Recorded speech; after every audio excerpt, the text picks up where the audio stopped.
अब हम लोग नेक्स्ट चैप्टर की तरफ बढ़ते हैं।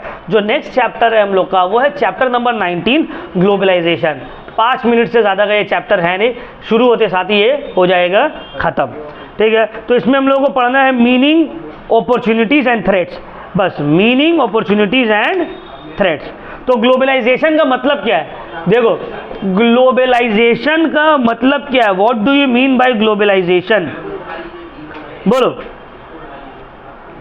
Globalization means to make global, that is worldwide, or affecting or taking into consideration the whole world or all the people। देखो, ग्लोबलाइजेशन का मतलब होता है कि इंटरनेशनली बाइंग एंड सेलिंग हो रहा है।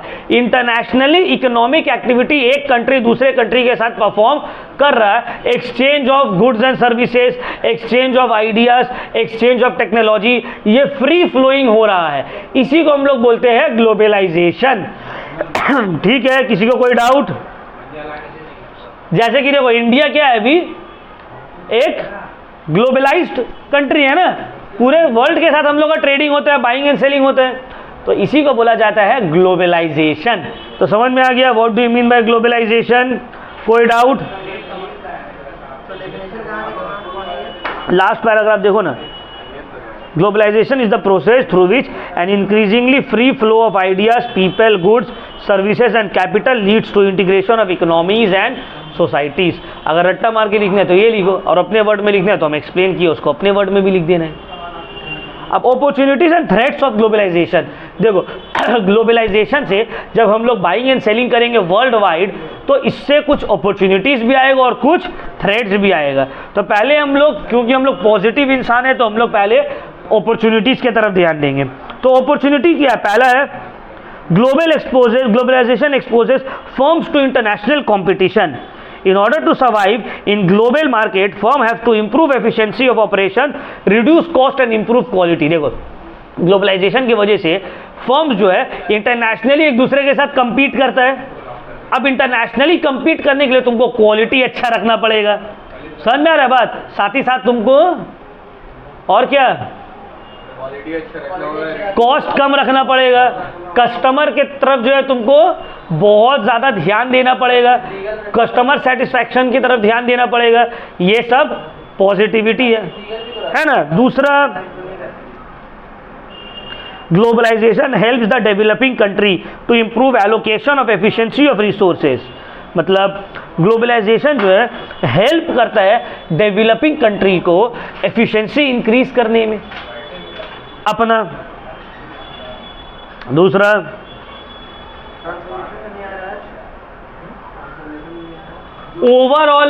ओवरऑल इकोनॉमी जो है वो ग्रो करता है। लास्ट, एम्प्लॉयमेंट अपॉर्चुनिटीज इंक्रीज करता है ना। इंडियन जाके दुबई में काम कर रहा है, सऊदी में काम कर रहा है, ऑस्ट्रेलिया में है, अमेरिका में है, इंग्लैंड का तो प्राइम मिनिस्टर खुद ही इंडियन है ना। ये सब ग्लोबलाइजेशन का ही तो नतीजा है। ठीक है, गूगल का जो हेड है कौन है? सीईओ इंडियन, सुंदर पिचाई। माइक्रोसॉफ्ट का सत्या नडेला था, है ना। ट्विटर का थोड़े दिन पहले Ryan Parag, all are Indian. तो इससे क्या होता है? एम्प्लॉयमेंट अपॉर्चुनिटीज क्रिएट होता है ग्लोबलाइजेशन से। तो ये सब तो पॉजिटिविटी हो गया, सब अच्छाई है क्या? नहीं, थ्रेट्स भी है। क्या थ्रेट्स है सर? पहला threat rapid, it involves rapid movement of technology, capital and managerial skills. It creates great pressure for structural adjustment. देखो, रैपिडली चेंज होता है टेक्नोलॉजी, कैपिटल, मैनेजरियल स्किल्स, और ये तेजी से स्ट्रक्चरल प्रेशर डाल देता है कंट्री के ऊपर। जैसे कि जब हम लोग के कंट्री में नया नया इंटरनेट आया था तो लोग बहुत पैनिक करने लगे, अरे ये तो जॉब खा लेगा, जॉब खा लेगा, है ना।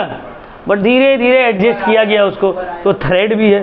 उबर आया तो देखो, जो पीला टैक्सी वाला लोग है, अपना लोकल टैक्सी वाला लोग, वो लोग क्या करने लगा?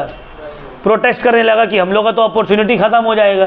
ठीक है, तो तेजी से जब टेक्नोलॉजी आता है तो एक तरह का कॉन्स्ट्रेंट भी क्रिएट करता है, उसके अगेंस्ट जो है प्रोटेस्ट होने लगता है। दूसरा,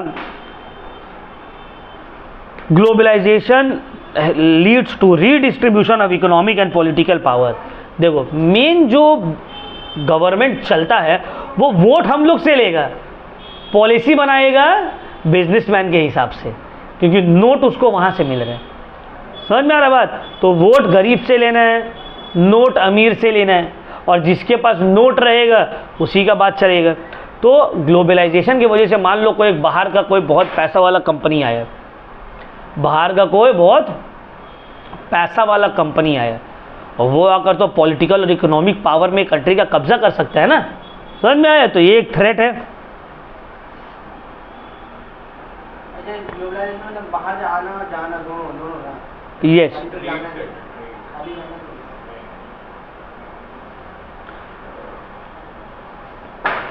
down trend in international market causes great damage to the domestic market. देखो जैसे कि अभी रशिया यूक्रेन का वॉर हुआ, हम लोग का ग्लोबलाइज्ड कंट्री है, रशिया और यूक्रेन से अपने को क्या लेना देना है, लेकिन वहाँ वॉर हुआ तो यहाँ पर महंगाई बढ़ गई, यहाँ पर मार्केट में टेंशन हो गया, है ना। इजराइल और पैलेस्टाइन का वॉर हुआ, अभी चल ही रहा है, तो उसमें भी हम लोग का मार्केट बिगड़ गया। तो ग्लोबलाइजेशन का एक डिसएडवांटेज ये भी है कि वर्ल्ड में कहीं पे भी कुछ भी इवेंट होगा उससे तुम्हारा डोमेस्टिक मार्केट को भी फर्क पड़ने लगेगा। क्लियर हुआ पॉइंट? समझ में आया? तो ये सब क्या है, ग्लोबलाइजेशन का डिसएडवांटेजेस। बस इस चैप्टर से आपको इतना ही पढ़ना है, ये चैप्टर हो गया यहीं पे ख़त्म।